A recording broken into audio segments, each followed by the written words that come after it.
ल आउनुहोस् आउनुहोस् आउनुहोस् हाम्रो जुत्ता घरमा आउनुहोस् 5 वटा कुरा झुट बोल्नुहोस् मन लागेको लिएर जानुहोस्। हेलो तपाईँ कहाँ हुनुहुन्छ? म यहाँ जमलको पुल लिएर तिमी कता हो? म पनि यहाँ जमलकै पुल मुनि त छु नि।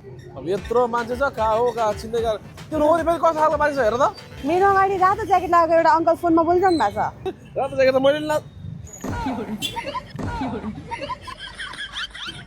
मैले फोनमा बोल्दाखेरि तपाईँ हो? हो हे तेरि कहाँ अङ्कल भन्दा त ज्याकेटमा अङ्कल लाउने खालको त फेस त ओभर क्युट छ नि। सबै गरेर आउनु भएन लाउनु कता नमिठो भेटघाट भयो यार आउनु त। सपिङ गर्न कहाँ लाने? तपाईँ चिन्ता नगर्नु असलको एक एक पसलको बारेमा थाहा छ क्या मलाई। थाहा मात्रै भयो भएन नि सस्तो पनि पाउनु पर्यो के। सस्तो चाहियो आउनु ल खोजौँ भेटिहाल्छ। ए आउनुहोस् आउनुहोस् आउनुहोस् हाम्रो जुत्ता घरमा आउनुहोस् 5 वटा कुरा झुट बोल्नुहोस् मन लागेको लिएर जानुहोस्। हजुर ए भाइ झुटो बोल्यो भने आफ्नो मन लागेको लानु पाइन्छ? 5 वटा कुरा झुट बोल्नुहोस् लिएर जानुहोस्। ए भाइ मेरो त मेन बिजनेस झुट हो के कता यता गएर बोल्यो होइन यता हाम्रो ठुलो स्टोर चाहिँ जाउँ न। यता आउनु आउनु ल सर यो चाहिँ हाम्रो जुत्ताहरूको मेन स्टोर। यहाँ चाहिँ तपाईँले 5 वटा झुट बोल्नुहोस् मन लागेको लिएर जानुहोस् तर बोल्नु सक्नु भने किनेर लानुपर्छ नि। ए भाइ त्यो त बोलिहालिन्छ नि यार अनि जेन्ट्सको मात्र हो कि लेडिजको पनि छ जुत्ताहरू?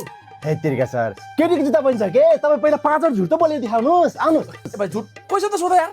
ल सर तपाईँलाई पहिलो प्रश्न है त तपाईँहरू कहाँ हुनुहुन्छ अहिले? हामी चिडियाखानामा चिडियाखाना। जुत्ता दोस्रो प्रश्न है तपाईँहरू को? हामी हामी जनावर देखेन हो भैँसी जस्तो मान्छे जनावर हामी जनावर। तेस्रो प्रश्न है त म को? तपाईँ तपाईँ हनुमान त्यहाँ घर अनुहार हेर्नु राम्रो सिसी क्यामेरा हनुमान जस्तो छ अनुहार। ल सर 4वटा क्वेसन आन्सर दिनुभयो अब लास्ट प्रश्न है त 4वटा यसो चिन्न भएको क्वेसन त सही जवाफ दिनुभयो 5 वटा झुट बोल्नु पर्ने 4 वटाको बारेमा साँचो बोल्नु भयो अब जुत्ता किन्नु त।